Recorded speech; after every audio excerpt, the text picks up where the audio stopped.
Hello दोस्तों, अपनी संस्कृति में मैं आपका हार्दिक स्वागत करती हूँ। आज की इस कड़ी में हम जानेंगे भगवान शिव की बहन और माता पार्वती से जुड़ा हुआ ये रहस्य।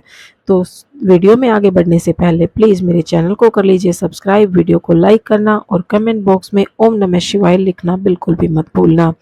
भगवान शिव तथा उनके परिवार से तो हम सभी भले भांति परिचित हैं, लेकिन बहुत कम लोग जानते हैं कि शिव जी की एक बहन भी थी।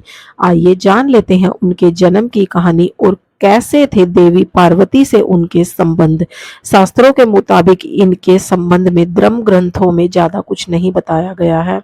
अब सवाल ये भी उठता है कि जब शिव जी का जन्म ही नहीं हुआ, यानी वे अजन्मे थे, तब उनकी बहन कहाँ से आई।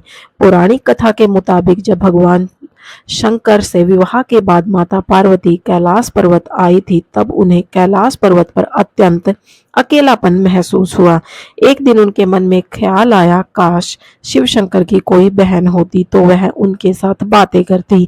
पार्वती जी के मन में ये बात अनेकों बार उठी, किंतु उन्होंने शंकर जी को कुछ भी नहीं बताया। हालांकि माता पार्वती को परेशान देखकर एक बार भोलेनाथ ने पूछा भी था कि कैलाश में कोई समस्या है तो मुझे बताओ देवी।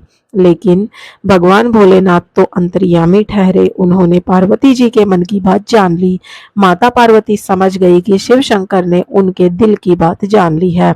वह बोली, अगर आप मेरे मन की बात जान ही गए हो तो मेरी इच्छा पूर्ण क्या नहीं कर सकते। भगवान शंकर मुस्कुराए और बोले, मैं तुम्हें एक ननन तो लाकर दे दूंगा, लेकिन क्या आप उसके साथ संबंध निभा पाएंगी। इसके बाद शंकर जी ने अपनी माया से एक देवी को उत्पन्न किया। हालांकि उनका रूप बड़ा ही विचित्र था, वह बहुत मोटी थी और उनके पैरों में भी काफी दरारें थी। शिव ने उनका नाम असावरी देवी रखा।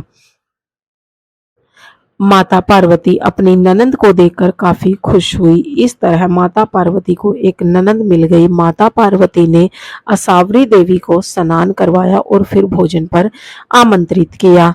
लेकिन असावरी देवी ने जब खाना खाना शुरू किया तो माता पार्वती के सारे भंडार खाली हो गए। महादेव और अन्य कैलाशवासियों के लिए कुछ भी शेष न रहा। ननंद के ऐसे व्यवहार से माता पार्वती को काफी बुरा लगा, लेकिन उन्होंने किसी से कुछ भी नहीं कहा। इसके बाद माता पार्वती ने असावरी देवी को पहनने के लिए नए वस्त्र भेंट किए, मगर वह इतनी मोटी थी कि उन्हें वस्त्र छोटे पड़ गए। इसके बाद माता पार्वती दूसरे वस्त्र लेने गई तो असावरी देवी ने अपनी भाभी के साथ मजाक ठिठोली करना शुरू कर दिया। ननंद असावरी देवी ने हंसी ठिठोली करते हुए अपनी भाभी को अपने पैरों की दरारों में छुपा लिया। पार्वती जी के लिए दरारों में सांस लेना भी मुश्किल हो गया। उसी समय उधर से शंकर जी माता पार्वती को खोजते हुए आए और असावरी देवी से बोले कि क्या आपको मालूम है कि पार्वती कहाँ है। असावरी देवी ने शरारत भरे लहजे में कहा, मुझे क्या मालूम कहाँ है भाभी। तभी शिव शंकर समझ गए कि असावरी देवी कोई शरारत कर रही है। उन्होंने कहा, सत्य बोलो, मैं जानता हूँ कि तुम झूठ बोल रही हो। असावरी देवी जोर जोर से हंसने लगी और जोर से अपना पैर जमीन पर पटक दिया। तभी पैर की दरारों में दबी माता पार्वती झटके से बाहर आकर गिर गई। ननंद के इस व्यवहार से माता पार्वती का मन बहुत ही ज्यादा दुखी हुआ। वह गुस्से में भगवान भोलेनाथ से बोली कि आपकी विशेष कृपा होगी अगर आप अपनी बहन को ससुराल भेज दे। मुझसे गलती हो गई कि जो मैंने एक ननंद की इच्छा जाहिर की। भगवान भोलेनाथ समझ गए कि अब ननंद भाभी में बहुत अधिक पटने वाली नहीं है। इसके बाद उन्होंने असावरी देवी को कैलाश पर्वत से विदा कर दिया। प्राचीन काल से ही आरंभ हुआ ननंद भाभी के बीच नोकझोंक का ये सिलसिला आज तक चल रहा है।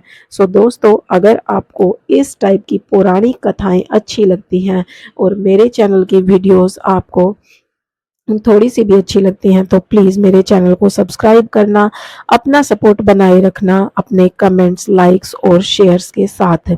तो दोस्तों, मिलते हैं ऐसी ही एक अद्भुत सी कहानी में। हम अपने चैनल के माध्यम से आप तक मैं पहुंचाती हूँ महाशिव पुराण, गरुड़ पुराण, महाभारत और रामायण से जुड़ी अनेक रोचक और रहस्यमयी कहानियाँ।